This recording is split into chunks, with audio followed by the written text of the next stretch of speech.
Assalamualaikum warahmatullahi wabarakatuh. Perkenalkan, nama saya Lisha Dwi Veranika, nomor absen 11 dari kelas 9B.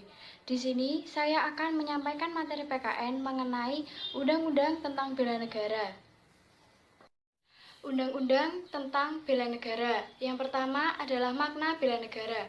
Bela negara adalah sebuah konsep yang disusun oleh para perangkat perundangan dan petinggi suatu negara tentang patriotisme seseorang, suatu kelompok, atau seluruh komponen dari suatu negara dalam kepentingan mempertahankan eksistensi negara tersebut.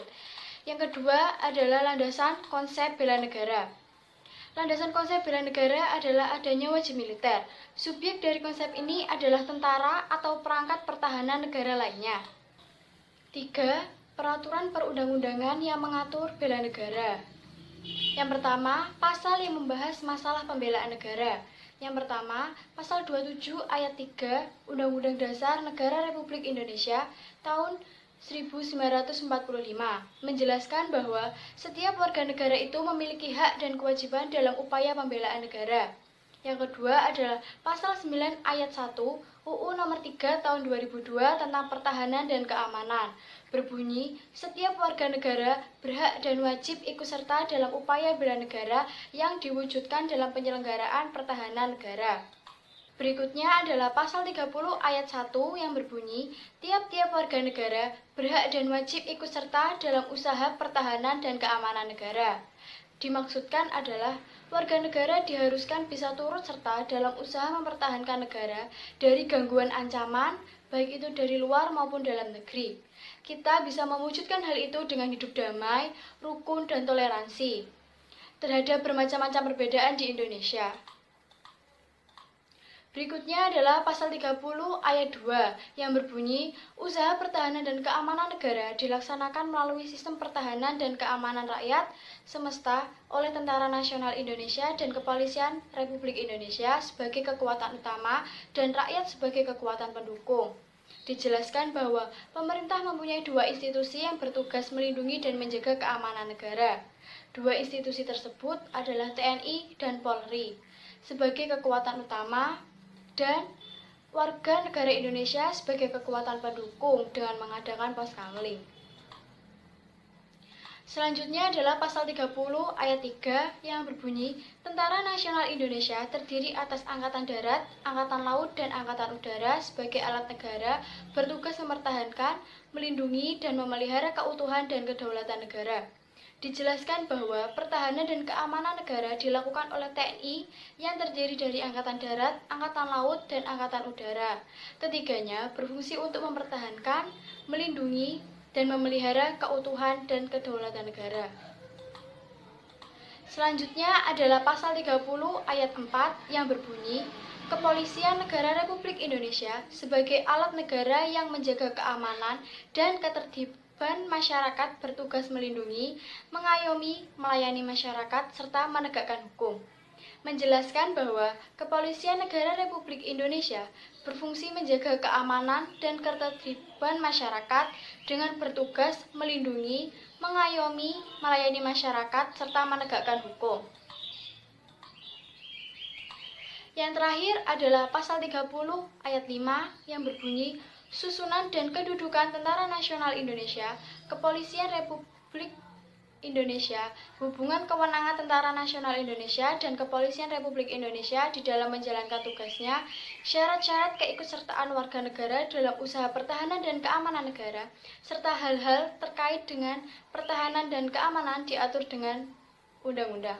Menjelaskan bahwa masalah yang berkaitan dengan TNI dan Polri beserta fungsi-fungsinya, syarat keikutsertaan dalam pertahanan dan keamanan negara, serta hal yang berhubungan dengan pertahanan dan keamanan negara, semuanya sudah diatur dalam undang-undang. Berikutnya adalah unsur dasar dan contoh-contoh bela negara. Yang pertama, unsur dasar bela negara meliputi cinta tanah air, kesadaran berbangsa dan bernegara, yakin akan Pancasila sebagai ideologi bangsa, rela berkorban untuk bangsa dan negara, memiliki kemampuan awal untuk melaksanakan bela negara. Yang kedua adalah contoh-contoh bela negara, meliputi melestarikan kebudayaan, belajar dengan rajin bagi para pelajar, taat akan hukum dan aturan-aturan negara.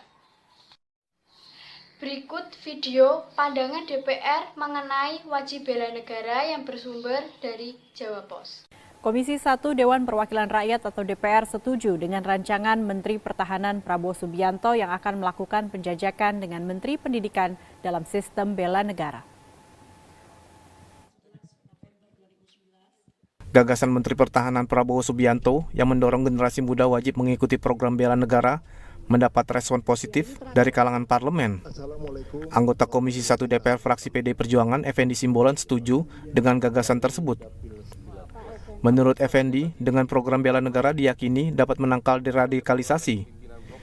Apalagi program itu tercatat dalam Undang-Undang Pasal 4 Ayat 1 tentang pengelolaan sumber daya nasional untuk pertahanan negara PSDN.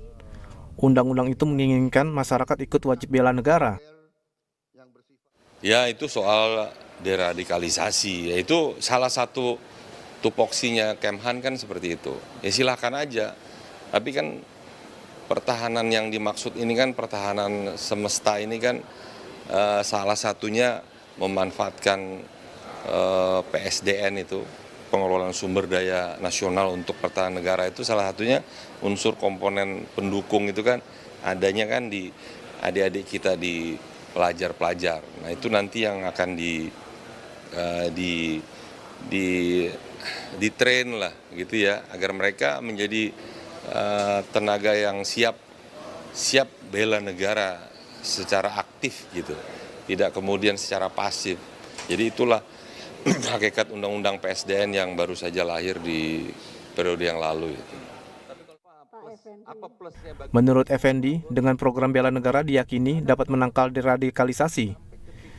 Apalagi program itu tercatat dalam Undang-Undang Pasal 4 Ayat 1 tentang pengelolaan sumber daya nasional untuk pertahanan negara PSDN. Undang-undang itu menginginkan masyarakat ikut wajib bela negara. Effendi juga setuju apabila program bela negara tersebut masuk ke dalam mata pelajaran siswa agar bisa mengikuti bela negara.